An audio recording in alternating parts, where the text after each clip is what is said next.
ก็อยู่กับคุณขมิ้นจากเพจและชาแนลรีวิวไปเรื่อยค่ะขมิ้นนัทโซเฟรนนะคะ เรามาถามถึงจุดเริ่มต้นของคุณขมิ้นกันดีกว่าว่าคุณขมิ้นมีจุดเริ่มต้นในการทำเพจและชาแนลมาจากอะไรคะก็จุดเริ่มต้นของมิ้นเลยนะคะก็เริ่มมาจากการเขียนแบบว่ารีวิวแบบใช้จริงอะไรอย่างเงี้ยค่ะในเว็บไซต์ cban.com ค่ะพอทำไปแล้วอะค่ะก็มีคนติดตามมากยิ่งขึ้นนะคะก็เลยคิดว่าอยากมีเพจอะค่ะสำหรับคนที่ชื่นชมแล้วก็อยากดูผลงานของเราอะไรประมาณนี้ค่ะเพจและช anel ของมิ้นนะคะจะแชร์คอนเทนต์แบบส่วนมากนะคะก็จะเป็นพวกบิวตี้ค่ะแล้วก็ไลฟ์สไตล์ด้วยก็มีท่องเที่ยวนิดหน่อยค่ะแล้วก็มีคาเฟ่บ้างค่ะเพราะว่าจริงๆเราไม่เป็นคนชอบกินกาแฟอะไรอย่างเงี้ยค่ะก็จะแชร์เกี่ยวกับอะไรที่เราชอบเป็นส่วนใหญ่ค่ะส่วนมากที่มิ้นจะหยิบยกมารีวิวอะค่ะก็จะเป็นอะไรที่อยู่ในกระแสบ้างหรือว่าอะไรที่มันใหม่ๆอะค่ะแล้วก็คนน่าจะสนใจอะไรเงี้ยเราก็จะเป็นแบบเหมือนประมาณว่าเป็นหนูทดลองให้ก่อนนะอะไรประมาณนี้ค่ะแล้วเอามารีวิวค่ะอย่างเช่นคาเฟ่66คอเทจนี้ที่คุณขมิ้นรีวิวแล้วก็มีคนแบบรับชมจำนวนมากเลยทำไมถึงเลือกมารีวิวร้านนี้คะจริงๆแล้วอะค่ะมิ้นเคยมาร้านนี้ก่อนที่จะมารีวิวอะค่ะแล้วก็เห็นว่าแบบชอบความแบบร่มรื่นอะไรอย่างเงี้ยค่ะการตกแต่งก็รู้สึกว่ามานั่งชิลที่เนี้ยค่ะก็รู้สึกว่าเป็นสถานที่ที่น่านั่งอะค่ะแล้วก็เลยคิดว่าเราควรถ่ายวล็อกไว้ไปลงในช anel เพื่อแบบว่าใครสนใจอะไรเงี้ยจะได้กลับมาใช้บริการค่ะเพราะว่า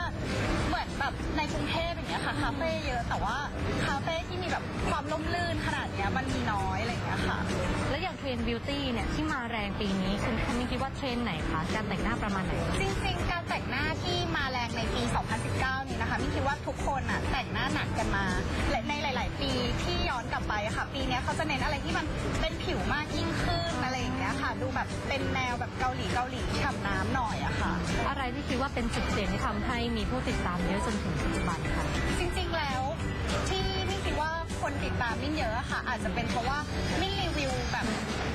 ไม่สวยหรูมากอะค่ะรีวิวบ้านๆรีวิวแบบว่าคนใช้จริงอะค่ะคือ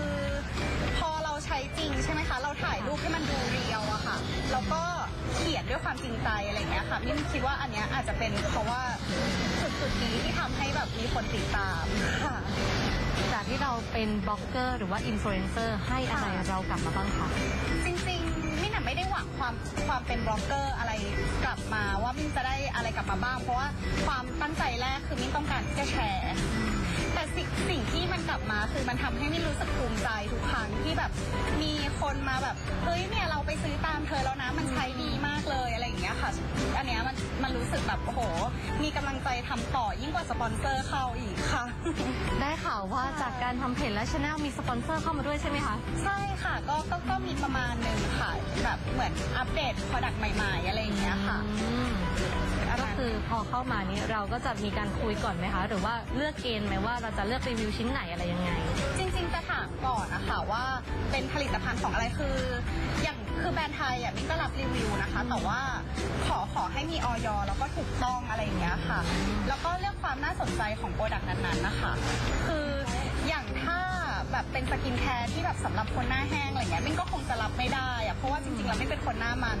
คือนอกจากที่จะเลือกโปรดักต์แล้วค่ะก็ต้องดูว่าโปรดักต์ไลฟ์สไตล์มันเข้ากับตัวเราหรือเปล่าค่ะนั้นเราจะให้คุณมิ้นฝากอะไรถึง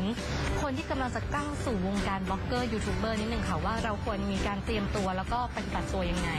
ค่ะก็จริงๆแล้วนะคะมิ้นคิดว่าการที่เราเริ่มทำด้วยแพชชั่นหรือความชอบการที่รักในสิ่งที่เราทำอะค่ะมันจะทำให้เราแบบ